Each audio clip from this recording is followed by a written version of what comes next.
கர்த்தராகிய இயேசு கிறிஸ்துவின் பரிசுத்த நாமத்திற்கு ஸ்தோத்திரம் சொல்லி இந்த கிருபையின் புதிய நிகழ்ச்சிக்கு வரவேற்கிறேன். எபிசோட் 1லேருந்து 178 வரைக்கும் பார்க்காதவங்க பாருங்கள். நிச்சயமாக அவங்க இதயத்துக்கு தேவையான விஷயங்களை பேசிட்டு வரோம். தொடர்ந்து வாட்ச் பண்ணுங்கள், ஃபுல் எபிசோட் வாட்ச் பண்ணுங்கள். நம்ம தொடர்ந்து மோசேயோட வாழ்க்கை வரலாறை பற்றி பார்த்துட்டு வரோம். ஆனால் இப்போ கிறிஸ்துமஸ் நமக்கு முக்கியமான ஒரு பண்டிகை, ஆண்டவரோட பிறப்பை நினைவு கூறுற ஒரு பண்டிகை. கிறிஸ்துமஸ் பண்டிகை மூலமாக நம்ம தெரிஞ்சிக்க வேண்டியது என்ன, ஆண்டவர் பிறப்பு என்ன சொல்லுது, அதுதான் நம்ம பார்க்க போகிறோம். அதாவது கிறிஸ்துமஸ் எல்லாரும் புது ட்ரெஸ் எல்லாம் போட்டு பலவிதமான ருசியான உணவு வகைகள், பலகார வகைகள் மற்றும் ஒருத்தரோட ஒருத்தர் வாழ்த்து சொல்லி கொண்டாட்டம். இது நம்ம ஆண்டவர் பிறப்பை கொண்டாடுறோம். இது நல்லது தான். ஆனால் ஆண்டவர் எதுக்காக வராரு, அவர் எப்படி பிறக்கிறாரு, அதை பற்றி நம்ம பார்ப்போம். லூக்கா 1:28 பார்ப்போம். அவள் இருந்த வீட்டில் தேவதூதன் பிரவேசித்து, கிருபை பெற்றவளே வாழ்க, கர்த்தர் உன்னுடனே இருக்கிறார், ஸ்திரீகளுக்குள்ளே நீ ஆஸ்வதிக்கப்பட்டவள் என்றான்.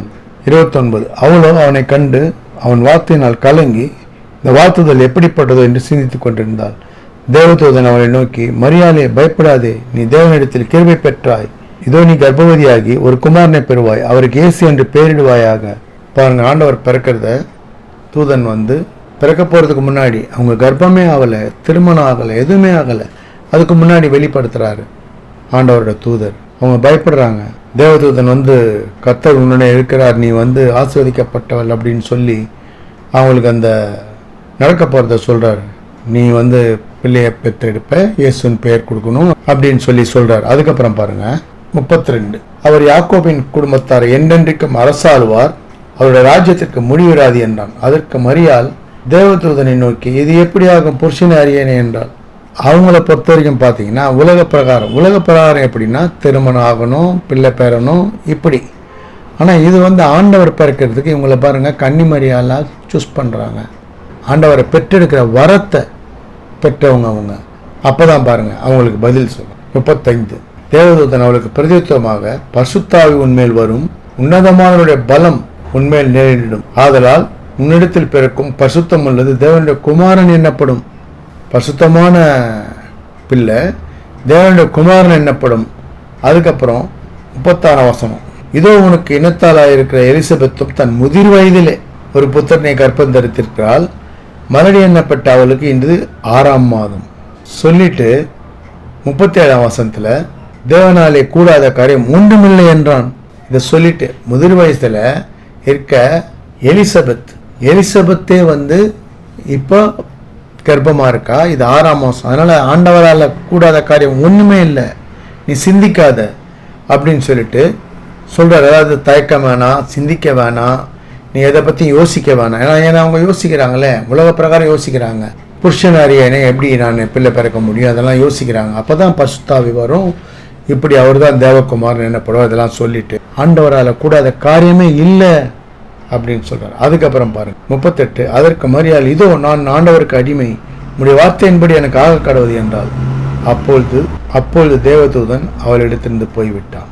பாருங்க, ஆண்டவர் பிறப்பு இங்க என்ன சொல்லப்பட்டிருக்கு பாருங்க. அரசாளுவார், அவர் என்னென்றைக்கும் யாக்கோபின் குடும்பத்தாரை என்றென்றைக்கும் அரசாளுவார், அவர் ராஜ்யத்திற்கு முடிவே இல்லை, தேவனால் கூடாத காரியம் ஒன்றும் இல்லை, பிள்ளை தேவனுடைய குமாரன் அப்படின்னு சொல்லிட்டு அதுக்கப்புறம் உடனே அவங்க தெரிஞ்சிட்ட உடனே அது பாருங்க, அந்த கீழ்ப்படிதல், ஆண்டவருக்கு அடிமை, என்ன சித்தமோ நடக்கட்டும் அப்படின்னு சொல்றாங்க. பட்டணத்துக்கெல்லாம் போயிட்டு அதுக்கப்புறம் எலிசபெத் வீட்டுக்கு வராங்க. சகரியான் வீட்டுக்குள் பிரவேசித்து எலிசபெத்தை வாழ்த்தினாள். இவங்களுக்கு வரம் கிடைச்ச உடனே ஒரு பவர் கிடைக்குது. எலிசபெத் மரியாளுடைய வாழ்த்தலை கேட்டபோது அவருடைய வயிற்றில் இருந்த பிள்ளை துள்ளிற்று. எலிசபெத் பரிசுத்தாவினால் நிரப்பப்பட்டு உரத்த சத்தமாய், ஸ்திரீகளுக்குள்ளே நீ ஆஸ்வதிக்கப்பட்டவள், உன் கர்ப்பத்தின் கனியும் ஆஸ்வதிக்கப்பட்டது, என் ஆண்டவருடைய தாயார் என்னிடத்தில் வந்தது எனக்கு எதனால் கிடைத்தது. பாருங்க, அவளுக்கும் தெரிஞ்சிருக்கு. ஏன்னா இது இப்படி நடக்குது, பரிசுத்தாவி நேரிடுது, பிள்ளை துள்ளுது, இவங்க சொன்னவன்னு சொல்றேன், என் ஆண்டவருடைய தாயார் என்னிடத்தில் வந்தது எனக்கு எதனால் கிடைத்தது சொல்லிட்டு, இதோ நீ வாழ்த்தின சத்தம் காதில் மீழ்ந்தோடு என் வயிற்றிருந்த பிள்ளை களிப்பாய் துள்ளிற்று அப்படின்னு சொல்றாங்க. இது திருமண ஆகத்துக்கு முன்னாடி அவங்களுக்கு நடக்கிறது. அதுக்கப்புறம் இவங்க யோசேப், அதாவது ஜோசப், அவரை திருமணம் பண்ணுறாங்க. அவருக்கும் எப்படி இது பிள்ளை பிறக்கும்னு சொல்லி யோசிச்சுட்டு இருக்கும்போது அவருக்கும் தேவதூதன் தோன்றி, நீ மரியாதை சந்தேகப்படாத, அது பரிசுத்தாவியால உண்டார பிள்ளை, அவர் தான் தேவனுடைய குமாரன் அப்படின்னு சொல்லி வெளிப்படுத்துகிறாங்க. இதெல்லாம் நடந்த பிறகு கலிலேயிலேருந்து பெத்லகேமுக்கு வராங்க. அங்கே அவங்களுக்கு பிரசவ வலி வந்துருச்சு. பிரசவ வலி வந்த உடனே பிள்ளையை பிறக்குது. பிள்ளை ரொம்ப பாருங்க, அவர் பாருங்க, வானம் அவருக்கு சிங்காசனம், பூமி அவருக்கு பாதப்படி. ஒரு அரண்மனையில் ராஜாவா, அதாவது ராஜாவை தான் பிறப்பாருன்னு தூதர்களுக்கெல்லாம் அறிவிக்கப்படுது. ஆனால் அவர் பாருங்க, உலகத்துக்கே முதலாளி, வானம் பூமி எல்லாத்தையும் படைத்தவர். அதாவது ஆதாம படைக்கிறதுக்கு முன்னாடி வானம் பூமி எல்லாத்தையும் படைக்கிறதுக்கு முன்னாடி இருக்கிறவர், நித்திய காலத்துக்கும் இருக்கிறவர். எளிய முறையில் ஒருத்தங்களை சூஸ் பண்ணுறாரு. மாட மாளிகை, ஒரு ஆடம்பரமான எதுவுமே இல்லாமல் எளிமையாக பிறக்கிறாரு. அதாவது அவர் நினைச்சிருந்தா வானத்திலேயே அந்தரத்தில் ஒரு மாளிகையில் கூட அவரால் பிறந்திருக்க முடியும். ஆனால் அப்படி செய்யலை. மிகவும் எளிமையாக ஒரு சாதாரண ஒரு குடும்பத்தில், எளிய குடும்பத்தில் ஒரு பிள்ளையாக பிறக்கிறார். அதுக்கப்புறம் பாருங்க, பிள்ளையை சுற்றி துணியில் சுற்றி முன்னிலையில் கடத்தினாள். மந்த மேய்ப்பர்கள்லாம் ஆடுகளை மேய்ச்சிட்டு இருக்கும்போது 9ஆம் வசனம், அவ்வேளையில் கர்த்தருடைய தூதன் அவரிடத்துல நின்றான். கர்த்தருடைய மகிமை அவர்களை சுற்றிலும் பிரகாசித்தது. அவர்கள் மிகவும் பயந்தார்கள். தேவதூதன் அவரை நோக்கி, பயப்படாதிருங்கள், இதோ எல்லா ஜனத்துக்கும் மிகுந்த சந்தோஷத்தை உண்டாக்கும் நற்செய்தி உங்களுக்கு அறிவிக்கிறேன். இதான் நற்செய்தி. எது நற்செய்தி? ஆண்டவர் பிறப்போட நற்செய்தி என்னன்றதை பாருங்க. நற்செய்தி உங்களுக்கு அறிவிக்கிறேன். திரும்ப வாசிக்கிறேன். தேவதூதன் அவர்களை நோக்கி, பயப்படாதிருங்கள், இதோ எல்லா ஜனத்துக்கும் மிகுந்த சந்தோஷத்தை உண்டாக்கும் நற்செய்தியை உங்களுக்கு அறிவிக்கிறேன். 11, இன்று கர்த்தராகிய கிறிஸ்து என்னும் இரட்சகர் உங்களுக்கு தாவீதின் ஊரிலே பிறந்திருக்கிறார். இரட்சகர், மீட்பர், இரட்சகர், ரட்சிக்கிறவர், பாவங்களிலிருந்து நம்மளை ரட்சிக்கிறவர், மீட்டெடுக்கிறவர், எல்லாவற்றிலும் நம்மை ரட்சிக்கக்கூடிய இரட்சகர். இன்று கர்த்தராகிய கிறிஸ்து என்னும் இரட்சகர் உங்களுக்கு தாவீதின் ஊரில் பிறந்திருக்கிறார். பிள்ளையை துணிகளில் சுற்றி முன்னிலையில் கிடைத்திருக்க காண்பீர்கள், இதுவே உங்களுக்கு அடையாளம் என்றான். அதுக்கப்புறம் பாருங்க, அக்கானமே பரமசேனையின் திரள் அந்த தூதனுடைய தோன்றி, உலகத்தில் இருக்கிற தேவனுக்கு மகிமையும் பூமியில சமாதானம், மனுஷர் மேல் பிரியம் உண்டாதோ என்று சொல்லி தேவனை துதித்தார்கள். மேய்ப்பருங்க எல்லா இடத்துலையும் போய் சொல்றாங்க, இப்படியெல்லாம் நடந்தது அப்படின்னு சொல்லி. இதுதான் ஆண்டவர் பிறப்பு அது நற்செய்தி. ஏன்னா ரட்சகர் பிறந்துட்டாரு. தூதன் சொல்றாரு பாருங்க, எல்லா ஜனத்துக்கும் மிகுந்த சந்தோஷத்தை உண்டாக்கும் நற்செய்தியை உங்களுக்கு அறிவிக்கிறேன். கர்த்தராகிய கிறிஸ்து என்னும் ரட்சகர், இயேசு கிறிஸ்து. அதான் ஏற்கனவே இயேசு என்று பெயர் வாயகன்னு சொல்லிட்டாங்க. அது மாதிரி இதுதான் கிறிஸ்துமஸோட செய்தி.